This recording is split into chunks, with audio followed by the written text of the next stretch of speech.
തെറ്റായ പ്രചരണം കൊടുത്തിട്ട് ഒരു കുടുംബത്തിൽ മുഴുവൻ ആൾക്കാർ ആത്മഹത്യൻ്റെ വക്കിലെത്തിയിട്ട് 18 വയസ്സുള്ള ഒരു കുട്ടിയുണ്ട്. ആ കുട്ടിയുടെ ഭാവി ഓർത്തിട്ടെങ്കിൽ അവരൊരു വിട്ടുവീഴ്ച ചെയ്തിട്ടില്ല. നമ്മൾക്കിതിനുള്ള നഷ്ടപരിഹാരം എന്തായാലും കിട്ടണം. വെറുതെ ഉള്ള കേസാണ്.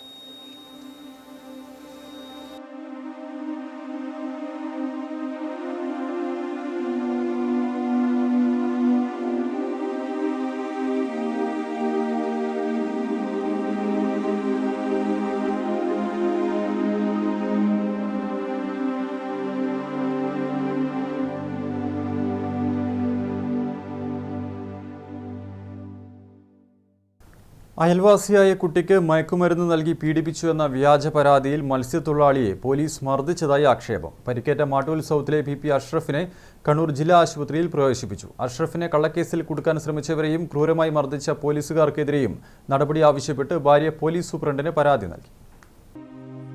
മാട്ടൂൽ സ്വദേശിയായ അനീറയുടെ ഈ കണ്ണുനീർ തന്റെ കുടുംബത്തെ ഓർത്താണ്. നാണക്കേട് കൊണ്ട് ജീവിക്കാൻ പറ്റാത്ത അവസ്ഥയിലാണ് തങ്ങളെന്നാണ് അനീറ പറയുന്നത്. കഴിഞ്ഞ ദിവസം മാട്ടൂൽ സൗത്തിൽ കുട്ടികൾ തമ്മിൽ ബ്ലൂടൂത്ത് ഹെഡ്ഫോൺ വാങ്ങിയതിലെ തർക്കമാണ് ഒരു കുടുംബത്തിന്റെ സ്വൈര്യം കെടുത്തുന്ന അവസ്ഥയിലേക്ക് എത്തിച്ചത്. പ്രശ്നമായി നമ്മൾ ആ നാട്ടിൽ തന്നെ എത്തിക്കൂല, നിങ്ങൾ ഇവിടെ നിന്ന് നാട് വിട്ടിട്ട് തന്നെ പോകണമെന്ന് പറഞ്ഞിട്ട് നമ്മൾ അവിടെ നിന്നാണ് കൂലിപ്പണി എടുത്തിട്ട് ജീവിക്കുന്നത്. 3 മക്കളുണ്ട്. ആ സംഭവത്തെക്കുറിച്ച് മത്സ്യത്തൊഴിലാളിയായ അഷ്റഫിന്റെ ഭാര്യ T അനീറ പറയുന്നത് ഇങ്ങനെ. ചെറിയ കുട്ടി ഇവനുമായിട്ടുള്ള പ്രശ്നമാണ്. അവനൊരു ബ്ലൂടൂത്ത് വേണം എന്നിട്ട് എൻ്റെ കുട്ടീനോട് ആ കുട്ടി ചോദിച്ചിട്ട് കൊണ്ടുവന്നതാണ്. കൊണ്ടുവന്നപ്പോൾ അവന് വീട്ടിലുണ്ടായിട്ടില്ല. അപ്പോൾ എൻ്റെ ഉപ്പാൻ്റെ കയ്യിൽ വീട്ടിലാരും കയ്യിൽ കൊടുക്കാമെന്ന് പറഞ്ഞിട്ട് ഇവരെ കയ്യിൽ കൊടുത്തിട്ട് ഇവർ 100 രൂപ അന്നേരം ആ കുട്ടിക്ക് കൊടുക്കുകയും ചെയ്തു.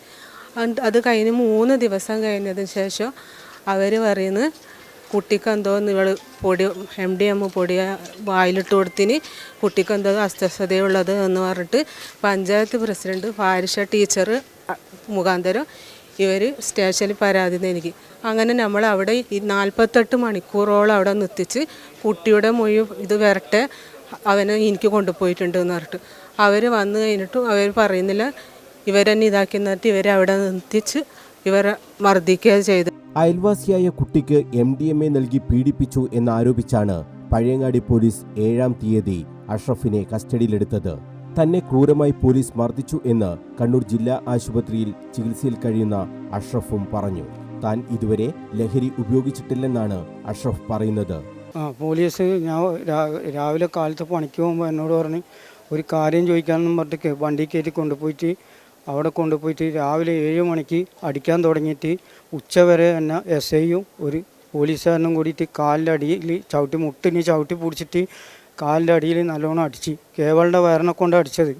ഞാൻ പടച്ചു പോയി. ഞാൻ കുറേ കാര്യം എൻ്റെ വെള്ളിയാഴ്ച എന്നെ പിടിച്ചിട്ട് ശനിയാഴ്ച വൈകുന്നേരം എന്നെ വിടുന്നു. കേസൊന്നും ഇല്ലാന്ന്. കുട്ടിയെ പരിശോധിച്ചപ്പോഴും ലഹരി ഉപയോഗിച്ചതായി കണ്ടെത്തിയിട്ടില്ലെന്നും ഇതേ തുടർന്നാണ് തന്നെ കേസെടുക്കാതെ പോലീസ് വിട്ടയച്ചതെന്നും അഷ്റഫ് പറഞ്ഞു. സമൂഹ മാധ്യമങ്ങളിലടക്കം കുടുംബത്തിനെതിരെ മോശം പ്രചരണമുണ്ടായി. കുട്ടിയെ പരിശോധിച്ചപ്പോഴും ലഹരി ഉപയോഗിച്ചതായി കണ്ടെത്തിയിട്ടില്ലെന്നും ഇതേ തുടർന്നാണ് തന്നെ കേസെടുക്കാതെ വിട്ടയച്ചതെന്നും അഷ്റഫ് പറഞ്ഞു. സമൂഹ മാധ്യമങ്ങളിലടക്കം കുടുംബത്തിനെതിരെ മോശം പ്രചരണമുണ്ടായി. മാട്ടൂൽ ഭാഗത്ത് നിൽക്കാൻ പറ്റാത്ത അവസ്ഥയാണ് നിലവിലുള്ളതെന്നും അനീറ പറഞ്ഞു. ഭർത്താവിനെ കള്ളക്കേസിൽ കുടുക്കാൻ ശ്രമിച്ചവർക്കെതിരെയും ക്രൂരമായി മർദ്ദിച്ച പോലീസുകാർക്കെതിരെയും നടപടി ആവശ്യപ്പെട്ട് കണ്ണൂർ റൂറൽ SP-ക്ക് അനീറ പരാതി നൽകിയിട്ടുണ്ട്. മുഖ്യമന്ത്രി, മനുഷ്യാവകാശ കമ്മീഷൻ, DGP എന്നിവർക്കും പരാതി നൽകുമെന്നും കുടുംബം അറിയിച്ചു. അഡ്വക്കേറ്റ് മഹേഷ് വർമ്മ മുഖേനയാണ് പരാതികൾ നൽകിയത്. News bureau, Kannur.